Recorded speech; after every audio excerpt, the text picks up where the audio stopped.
Olá, graça e paz, meu irmão e minha irmã. Estamos iniciando a leitura da Bíblia em 365 dias, uma dose de amor para as nossas vidas. Hoje, no 172º dia, trago para leitura e comentários bíblicos os livros de 2 de Samuel, capítulo 16, o livro do profeta Isaías, capítulos 3 e 4, e o livro 1 de João, capítulo 1. A minha recomendação é que todos tenham em mãos bloco de anotação, caneta ou lápis. A Bíblia é tão importante quanto. A sua leitura diariamente nos traz refrigério para a alma, sabedoria, sobretudo nos aproxima de Deus, fortalecendo assim a nossa fé e a esperança. Enquanto você pega a Bíblia e o bloco ou caderno, traga aqui uma mensagem importante, é rápido. Todos nós temos a necessidade de estarmos em comunhão com Deus diariamente. Comunhão esta, através da leitura da Bíblia, ouvir os nossos devocionais e orar junto conosco.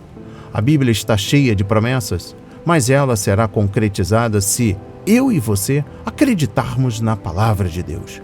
Precisamos acreditar nas palavras de Deus? Alimente a sua fé. A sua palavra tem muito mais força do que as coisas contrárias deste mundo.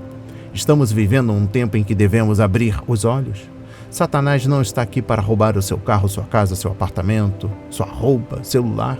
Ele vem para roubar esta semente agora, a leitura da Bíblia e o conhecimento, a sua fé e os propósitos que Deus tem para você. Precisamos usar todos os recursos que Deus tem nos dado, incentivar nossos parentes, queridos, familiares, a nossa comunidade a lerem a Bíblia e estudar. A Bíblia Sagrada nos faz gerar a fé, nos faz ter o alimento, a cura, a restauração. A compreensão da palavra vem através da revelação pelo Espírito Santo. Portanto, Senhor, revele a compreensão de sua palavra. Senhor, me dê a compreensão da sua palavra hoje e sempre. Em nome de Jesus, amém e graças a Deus. Se desconecte de tudo e permita que a palavra do Senhor adentre em vossos corações. Vamos para a leitura no livro 2 de Samuel, capítulo 16. Davi e Ziba. Davi tinha acabado de passar o alto do Monte das Oliveiras quando Ziba, servo de Mefibosete, veio ao encontro dele com 2 jumentos encilhados, trazendo 200 pães, 100 cachos de passas, 100 frutas de verão e um odre de vinho. O rei perguntou a Ziba: "O que você pretende com isto?" Ziba respondeu: "Os jumentos são para a casa do rei, para serem montados. O pão e as frutas de verão para os moços comerem, o vinho para os cansados no deserto beberem." Então o rei perguntou: "Onde está o neto de seu senhor?" Ziba respondeu: "Eis que ficou em Jerusalém, pois disse: hoje a casa de Israel me restituirá o reino de meu avô." Então o rei disse a Ziba: "Tudo o que pertence a Mefibosete é seu." Ziba respondeu: "Eu me inclino e que eu encontre favor diante do rei, meu senhor." Davi, amaldiçoado por Simei. Quando o rei Davi chegou a Baurim, eis que dali saiu um homem da família da casa de Saul, cujo nome era Simei, filho de Gera. Saiu e ia amaldiçoando, atirava pedras contra Davi e contra todos os seus servos, embora todo o povo e todos os valentes estivessem à direita e à esquerda do rei. Enquanto amaldiçoava, Simei dizia: Fora daqui, assassino! Homem maligno! O Senhor Deus o está castigando por todo o sangue derramado na casa de Saul, cujo reino você usurpou. O Senhor já entregou o reino nas mãos de seu filho Absalão. Agora você caiu em desgraça, porque é um assassino." Então Absai, filho de Zeruia, disse ao rei: "Por que este cão morto amaldiçoaria meu senhor, o rei? Deixe que vá até lá e corte a cabeça dele." Mas o rei disse: "Que tenho eu a ver com vocês, filhos de Zeruia? Deixem que amaldiçoe, pois se o Senhor lhe disse: amaldiçoe Davi, quem poderia perguntar: por que você está fazendo isso?" E Davi disse a Absai e a todos os seus servos: "Se o meu próprio filho quer me matar, que dizer esse benjamita? Deixe-no em paz, que amaldiçoe, pois o Senhor lhe ordenou." Talvez o Senhor olhe para a minha aflição e o Senhor reverta em bênção a maldição que ele está proferindo no dia de hoje. E assim Davi e os seus homens prosseguiam o seu caminho. Também Simei ia pela encosta do monte ao lado dele, caminhando e amaldiçoando, e atirava pedras e terra contra ele. O rei e todo o povo que ia com ele chegaram exaustos ao Jordão e ali descansaram. Absalão em Jerusalém. Absalão e todo o povo, homens de Israel, entraram em Jerusalém e Aitofel estava com ele. Quando Usai, o arquita, amigo de Davi, se apresentou a Absalão, disse a ele: "Viva o rei! Viva o rei!" Porém Absalão disse a Usai: "É esta a sua fidelidade para com o seu amigo Davi? Por que você não foi com o seu amigo?" Usai respondeu a Absalão: "Não, aquele a quem o Senhor elegeu e que foi escolhido por todo este povo e todos os homens de Israel, dele serei e com ele ficarei. Além disso, a quem serviria eu? Será que não seria ao filho do rei? Como servi ao seu pai, assim servirei a você." Então Absalão perguntou a Aitofel: "O que vocês aconselham que devemos fazer?" Aitofel respondeu a Absalão: "Tenha relações com as concubinas de seu pai, que ele deixou para cuidar do palácio. Todo o Israel ficará sabendo que você se fez odioso para com o seu pai, e todos os que estão com você ficarão animados." Então armaram uma tenda para Absalão no terraço, e ali, à vista de todo o Israel, ele teve relações com as concubinas de seu pai. O conselho que Aitofel dava naqueles dias era como resposta de Deus a uma consulta. Tanto Davi como Absalão seguiam os conselhos de Aitofel. Amém. Compreendendo o livro 2 de Samuel, capítulo 16, por meio das mentiras de Ziba, Satanás atacou Davi como uma serpente que engana, conforme 2 de Coríntios, capítulo 11, versículo 3, e conforme Gênesis 3, versículos 1 a 7.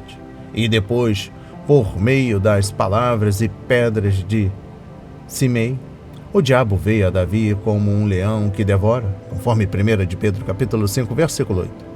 Ziba disse mentiras e Simei atirou pedras, e ambos estavam dificultando as coisas para Davi. A atitude do rei foi de submissão, porque ele aceitou a violência de Simei como algo que vinha da mão de Deus. Davi já havia anunciado que aceitaria qualquer coisa que o Senhor lhe enviasse, conforme 2 de Samuel, capítulo 15, versículo 26. E aqui ele provou isso. Compreendendo o versículo 3. Ziba mentiu para o rei e fez o possível para difamar seu jovem mestre, Mefibosete. Davi estava cansado e profundamente ferido no íntimo, e esse não era o melhor momento para ele tomar decisões de caráter. Ele aceitou a história de Ziba, que mais tarde foi desacreditada, conforme capítulo 19, versículos 26 a 27. E fez um julgamento precipitado do que deu a Ziba a propriedade que, por direito, pertencia a Mefibosete. Quem responde antes de ouvir, comete insensatez e passa vergonha. Conforme Provérbios 18, versículo 13. Os líderes de Deus devem estar sempre alertas para não tomarem decisões insensatas com base em informações incompletas. Compreendendo o versículo 14. O que todo este sofrimento fez a Davi? Simples. Tornou-o mais parecido com Cristo. Ele foi rejeitado por seu povo e traído por um amigo íntimo. Ele abriu mão de tudo para o bem do povo e teria entregado a própria vida para salvar seu filho rebelde, que merecia morrer. Como Jesus, Davi atravessou Cedron e subiu um monte das oliveiras. Ele foi falsamente acusado e tratado de modo vergonhoso e, mesmo assim, se submeteu à vontade soberana de Deus. Exposição bíblica dos versículos 15 a 19. As palavras de Usai para Absalão devem ser lidas com muito cuidado, do contrário serão mal interpretadas. Hussai fez a saudação respeitosa habitual: "Viva o rei!", mas ele não disse o rei Absalão. Em seu coração ele estava se referindo ao rei Davi, mas o novo rei não entendeu o que Hussai estava dizendo. Sendo um homem orgulhoso, Absalão interpretou todas as palavras de Hussai como sendo para si mesmo e aceitou Hussai como outro conselheiro. Esta decisão foi do Senhor e preparou o caminho para a derrota de Absalão. E eu encerro a compreensão do livro 2 de Samuel, capítulo 16, com a referência bíblica, com a exposição bíblica dos versículos 20 a 23. Absalão confiava na experiência e na sabedoria humanas e, de um ponto de vista humano, Aitofel estava entre os melhores. No entanto, Aitofel não buscava nem queria a vontade do Senhor. Seu principal objetivo era se vingar de Davi por causa do pecado que ele havia cometido contra sua neta Batseba e o marido dela, Urias, o Heteu. A depravação e os triunfos de pecado podem nos surpreender, mas não podem frustrar os planos ou os propósitos de Deus. Vamos para a leitura no livro do profeta Isaías, capítulos 3 e 4. Julgamento de Judá e de Jerusalém. Porque eis que o Senhor dos exércitos, vai tirar de Jerusalém e de Judá o sustento e o apoio, todo sustento de pão e todo sustento de água.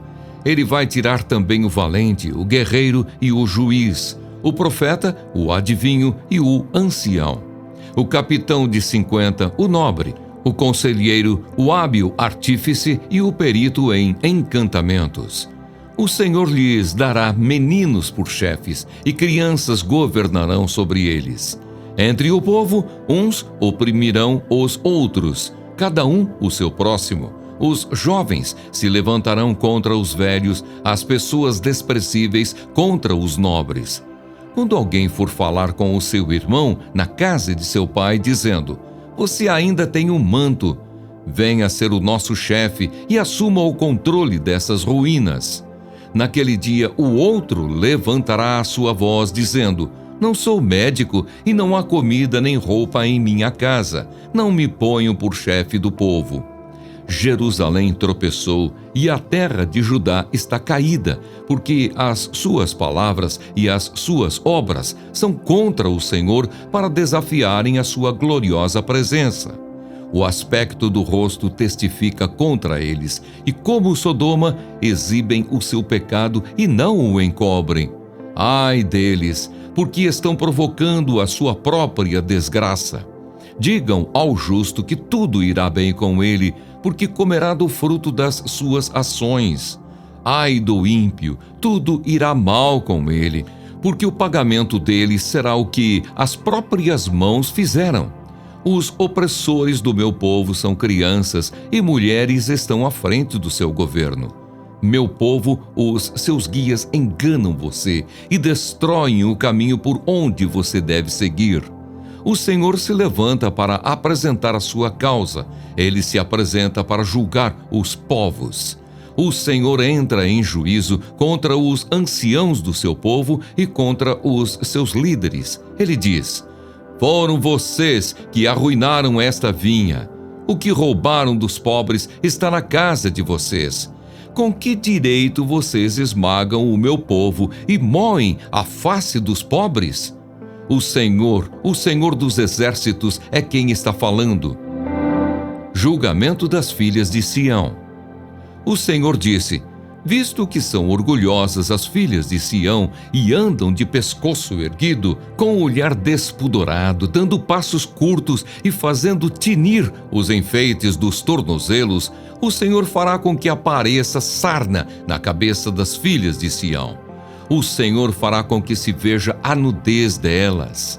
Naquele dia, o Senhor tirará os enfeites que elas têm nos tornozelos, as toucas e os ornamentos em forma de meia-lua, os pendentes, os braceletes e os véus esvoaçantes, os turbantes, as correntinhas para os tornozelos, os cintos, as caixinhas de perfume e os amuletos, os anéis e as joias pendentes do nariz, os vestidos de festa, os mantos, os xales e as bolsas, os espelhos, as roupas finíssimas, os enfeites para a cabeça e os véus. Em vez de perfume, haverá cheiro podre. Em vez de cinto, uma corda. Em vez de belos penteados, cabeça rapada. Em vez de vestidos luxuosos, roupa feita de pano de saco e marca de fogo em lugar de formosura. Os homens de Jerusalém cairão à espada, e os valentes serão mortos na guerra. Os portões da cidade chorarão e estarão de luto. Sião desolada se assentará no chão. Naquele dia 7 mulheres hão de agarrar um só homem, dizendo: nós providenciaremos a nossa comida e as nossas roupas. Apenas queremos ser chamadas pelo seu nome. Livra-nos da nossa vergonha. O reinado do renovo do Senhor. Naquele dia o renovo do Senhor será de beleza e de glória, e o fruto da terra será orgulho e a glória para os de Israel que forem salvos. Os restantes de Sião e os que ficarem em Jerusalém serão chamados santos, isto é, todos os que estão inscritos em Jerusalém para a vida. Naquele tempo o Senhor lavará a impureza das filhas de Sião e limpará Jerusalém da culpa do sangue que há no meio dela, com o espírito de justiça e com o espírito purificador. Sobre todos os lugares do monte Sião e sobre todas as suas assembleias, o Senhor criará uma nuvem durante o dia e fumaça e um clarão de fogo aceso durante a noite. Porque sobre toda a glória se estenderá uma proteção, e haverá um tabernáculo para sombra contra o calor do dia e para refúgio, e esconderijo contra a tempestade e a chuva. Amém. Compreendendo o livro do profeta Isaías, capítulos 3, trago uma reflexão e exposição bíblica com o capítulo 2, versículo 6 ao capítulo 3, versículo 26. O dia do juízo, também chamado de Dia do Senhor, é aquele período de tempo em que Deus enviará juízo às nações e purificará Israel em preparação para a vinda de seu rei para reinar em Jerusalém. O dia do Senhor é descrito por João em Apocalipse 6 ao capítulo 19, pelos profetas Isaías capítulo 13, versículos 6 e 7, Ezequiel 30, Joel 1, versículos 15, capítulo 2, versículos 1 e 2, Sofanias capítulo 1, versículos 7 e 8, Zacarias capítulo 14, versículos 1 e 2, e pelo Senhor Jesus Cristo em Mateus 24, Marcos 13 e Lucas 21. Será um tempo de sofrimento terrível, o meio ambiente será devastado e milhões de pessoas irão morrer. Compreendendo o versículo 13, Deus é longâmino enquanto observa as pessoas cruelmente explorem umas às outras e devastarem sua criação de forma mesquinha. Contudo, está chegando o dia em que os pecadores incrédulos serão punidos e o povo de Deus participará das glórias do reino do Senhor. Exposição bíblica do capítulo 3, versículo 16 ao capítulo 4, versículo 1. Depois de denunciar os líderes, o profeta se concentrou nas mulheres orgulhosas que estavam se aproveitando dos crimes do marido. O profeta Amós tinha uma mensagem similar para as mulheres do reino do norte. Conforme Amós 4, versículos 1 a 3. Tudo seria diferente para elas quando o juízo de Deus viesse à terra. Naquele dia, ninguém repararia as suas roupas caras, suas joias e perfumes, nem seus penteados finos. Elas seriam prisioneiras de guerra, puxadas por cordas, como gado indo para o matadouro. Mais cedo ou mais tarde, a justiça de Deus alcançará todos. Compreendendo o capítulo 4, versículo 1. Tantos homens seriam mortos que não haveria número suficiente de maridos. Uma das consequências da vida sem Deus é o caos social. Guerras desastrosas podem tirar da sociedade o equilíbrio saudável entre a quantidade de homens e mulheres, por exemplo. Temos também exemplos contemporâneos de nações que procuram controlar o crescimento populacional por meio do aborto e do nascimento seletivo e descobrem que as gerações rejeitadas, interrompidas, na maioria, eram de meninas, causando, no final, o mesmo tipo de desequilíbrio social. O pecado destrói vidas, mas também aniquila nações. Exposição bíblica dos versículos 2 a 6. O profeta olhou além do dia do Senhor e viu aquele tempo em que o reino seria estabelecido na terra, um ramo do Senhor. É um título messiânico de Jesus Cristo que viria como um rebento do tronco aparentemente morto da dinastia de Davi, conforme capítulo 11, versículo 1, capítulo 53, versículo 2, e também livro do profeta Jeremias, capítulo 23, versículos 5, capítulo 33, versículo 15, e Zacarias 3, versículos 8 e capítulo 6, versículo 12. Compreendendo o versículo 4, Deus iria purificar seu povo, conforme Zacarias 12, versículos 10 e capítulo 13, versículo 1. Restaurar a fertilidade da terra e habitar com o povo, como fez quando o conduziu pelo deserto, conforme Isaías 4, versículos 5 a 6 e Êxodo 13, versículos 21 a 22. Não apenas o templo, mas toda a habitação será abençoada pela presença do Senhor. O contrário da época de Isaías, naquele dia, conforme capítulo 4, versículo 1, o povo será santo, separado, e a terra será bela e gloriosa. Vamos para a leitura no livro 1 de João, capítulo 1. Prólogo. O Verbo da vida e a comunhão com Deus. O que era desde o princípio, o que ouvimos, o que vimos com os nossos próprios olhos, o que contemplamos e as nossas mãos apalparam a respeito do Verbo da vida. E a vida se manifestou e nós a vimos e dela damos testemunho, e anunciamos a vocês a vida eterna que estava com o Pai e nos foi manifestada. O que vimos e ouvimos anunciamos também a vocês, para que também vocês tenham comunhão conosco. Ora, a nossa comunhão é com o Pai e com o seu Filho, Jesus Cristo. E escrevemos estas coisas para que a nossa alegria seja completa. Deus é luz. A mensagem que dele ouvimos e que anunciamos a vocês é esta: Deus é luz e não há nele treva nenhuma. Se dissermos que mantemos comunhão com ele e andarmos nas trevas, mentimos e não praticamos a verdade. Se andarmos na luz como ele está na luz, mantemos comunhão uns com os outros, e o sangue de Jesus, seu Filho, nos purifica de todo pecado. O pecado, a confissão, o perdão. Se dissermos que não temos pecado nenhum, a nós mesmos enganamos, e a verdade não está em nós. Se confessarmos os nossos pecados, ele é fiel e justo para nos perdoar os pecados e nos purificar de toda injustiça. Se dissermos que não cometemos pecado, fazemos dele um mentiroso, e a sua palavra não está em nós. Amém. Compreendendo o livro 1 de João, capítulo 1, exposição bíblica dos versículos 1 a 4. Deus se revelou na criação, conforme Romanos 1, versículo 20, mas ela, por si só, nunca poderia nos contar a história do amor divino. Deus também se revelou muito mais plenamente em sua palavra, a Bíblia. Mas a revelação final é mais completa de Deus, se dá em seu Filho Jesus Cristo, o Salvador. Disse: quem me vê, vê o Pai. Conforme João 14, versículos 9.b. Compreendendo o versículo 3, a palavra comunhão é importante no vocabulário do cristão. Ela significa simplesmente ter em comunhão.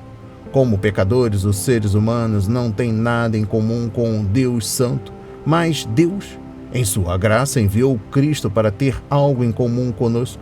Jesus assumiu um corpo de homem e se fez totalmente humano. Ele tomou sobre si uma natureza humana para que, pela fé, possamos receber a natureza de Deus. Compreendendo o versículo 4, João, nesta epístola, usou a palavra alegria apenas uma vez, Mas essa ideia permeia toda a carta. A alegria não é algo que fabricamos para nós mesmos. É uma consequência maravilhosa de nossa comunhão com Deus. Basicamente, é o pecado que causa a infelicidade que domina nosso mundo hoje. O pecado promete alegria, mas sempre produz tristeza. Já os prazeres de Deus duram eternamente. Eles são para sempre. Conforme Salmos 16, versículo 11. Exposição bíblica dos versículos 6 a 10.